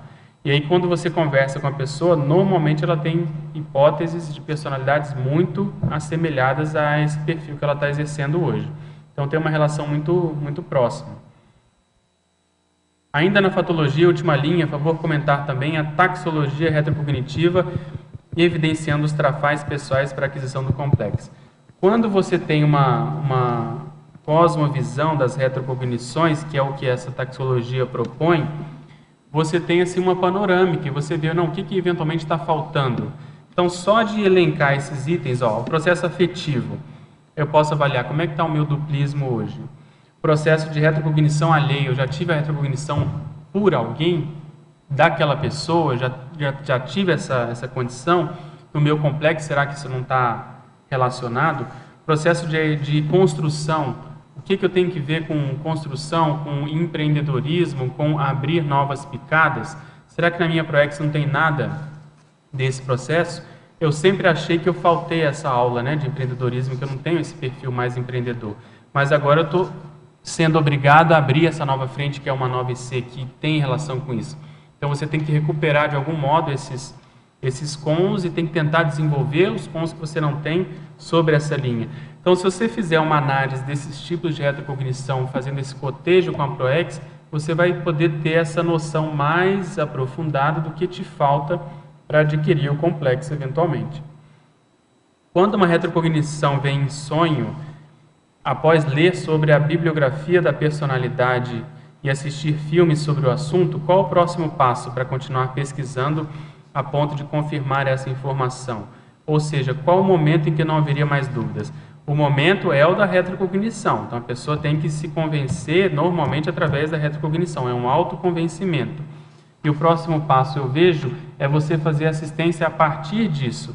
Não necessariamente expondo o caso, pode até ser, mas não necessariamente. Mas você pegando aquela mensagem, fazendo espelhamento com essa consciex, vendo com essa consim que você está trabalhando, né, com essa hipótese, e vendo como que você pode ajudar outras pessoas. Porque aí você vai ter amparo para expandir essa pesquisa, ajudar os outros e, eventualmente, ter mérito para poder ter ajuda e acessar a informação realmente se é ou se não é. Em outras palavras, é a aplicação assistencial dessa pesquisa. Professor Pedro, quais as opções temos hoje na CCCI para compartilhar as autopesquisas serexológicas? Estou escrevendo um livro sobre meu estudo de personalidade consecutiva, mas gostaria de saber também se há outros meios, além de livros, verbetes e artigos, para quem posso mandar esse material. Na Consecutivos, nós temos o Colóquium Serexológico, exatamente para isso. Você vem, apresenta a sua hipótese, pode ser de cotejo, pode ser só da análise dessa personalidade, pode ser do parassociograma da personalidade. Você vai ter um feedback daquele grupo de pesquisadores que estão ali. Depois disso, você pode publicar esse processo. Até o pessoal mandou aqui para a revista Consciência. Ou verbete, revista Consciência é caec.org. Você pode escrever um verbete relacionado, que é contato@enciclosapiens.org, também tem no Facebook, e o livro editares@editares.org. Então, dependendo de como esteja, né, em que nível esteja a sua pesquisa, manda para um desses canais. Eu tenho, né, obviamente, interesse nesse assunto, manda e-mail para consecutivos, @consecutivos também, se você quiser, que a gente vai fazer vai estreitar esses laços e a gente pode te ajudar. Professor Pedro, há aproximadamente 5 anos acompanho as tertúlias. Já participei de alguns cursos da Conscienciologia. Em minha família, nos meus grupos de convívio, sou o único quem possui as sinapses dos princípios da Conscienciologia. Toda a minha família, praticamente, bem como os outros grupos, é religiosa. A partir disso, pode-se inferir que possuo algum papel relevante no meu grupo K? Sim. Olha só o seu nome, de onde vem o seu nome? Eu acho que o seu nome já diz muito desse processo, mas, independente dele, você pode partir desse pressuposto, sim, até de um processo de infiltração nessa família. Então, você tem que estudar como fazer a contraposição a esse processo religioso, mas com lógica, com discernimento, sem belicismo, de uma maneira mais inteligente para você se sair bem. Para você fazer isso, você tem que ter moral, então você tem que se bastar, né, nesse sentido. Professor Pedro, na parapatologia da última linha, além da paralucidologia e da autoproexologia, você tem pesquisado outros ângulos na infiltração cosmoética? Tem um que é óbvio, que é da grupocarmologia, que é o processo de você conhecer aquele grupo e você, por isso, né, se infiltrar nessa condição. Tem aquilo que você mesma comentou do processo da recomposiciologia, quer dizer, da recomposição grupocármica, o nível em que isso se encontra. Eu seria capaz aqui de dar várias possibilidades. Se você quiser, eu te mando depois um e-mail, eu te conheço, tem seu e-mail, posso te dar vários, quase que fazer uma taxologia, né, desse processo. Acho que vale a pena para dar outros prismas. Somente para contribuir, quando criança, ganhei a boneca Emília, do Sítio do Pica-Pau Amarelo. Em qual categoria este sinal se enquadraria dentro da taxologia da página 3? Puxa vida. Aí é difícil, né? Tem que ver o processo de Emília. A gente é implicado com esse nome Emília, né? Por causa justamente no seu caso, da retropersonalidade, do meu caso, da retropersonalidade, eu colocaria dentro da onomástica, é lógico. Ela estuda uma retropersonalidade que chama Emily, né? Então, vocês sabem, tem você, tem eu, tem o professor Valdo, que foi o Emílio Papiniano, e tem outras pessoas que estão pesquisando essa condição de ter um nome parecido com o Emílio. É uma coincidência, né? Uma curiosidade. Mas depois eu te mando essa condição. Pessoal, queria agradecer a presença de vocês, mais uma vez, das perguntas dos teletertulianos e chamar aí as nossas propagandas, os nossos comerciais. Obrigada. As pontuações da tertúlia de hoje são 23 assinaturas no livro de presença, 15 perguntas presenciais e 30 perguntas online. Hoje temos 2 recados. Cleverson Prestes, para falar sobre o 2º Encontro Internacional da Paz, Eucardio, sobre programa Verbetografia.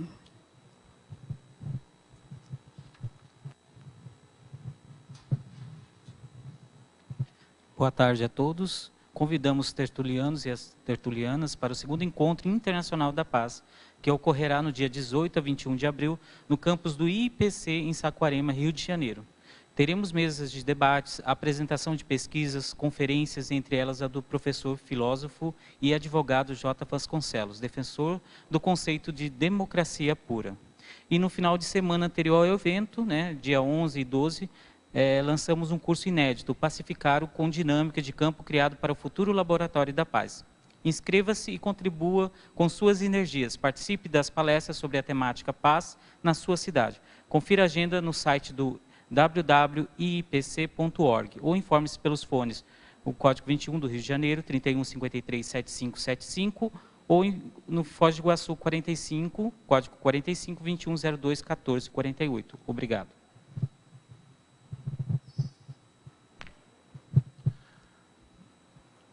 Boa tarde. Estamos aqui para lembrar, em nome da Enciclo Sapiens, que hoje começa o curso do programa Verbetografia à distância, que vai até 21 de maio. Para aqueles que não conseguiram se inscrever, há a possibilidade de fazer a mesma inscrição na próxima quinta-feira, na 2ª aula. Portanto, ninguém pode perder a oportunidade de se inscrever para fazer esse curso e preparar o seu verbete.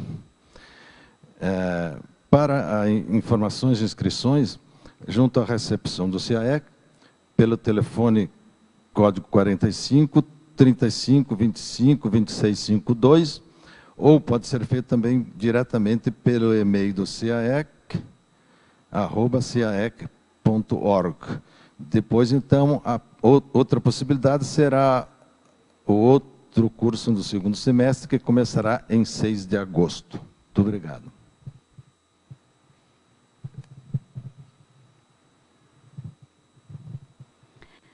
Para amanhã teremos Educação Conscienciológica à Distância, da especialidade Parapedagogiologia, com a verbetógrafa Nina Rosa Manfroy. Boa tarde, obrigada a todos.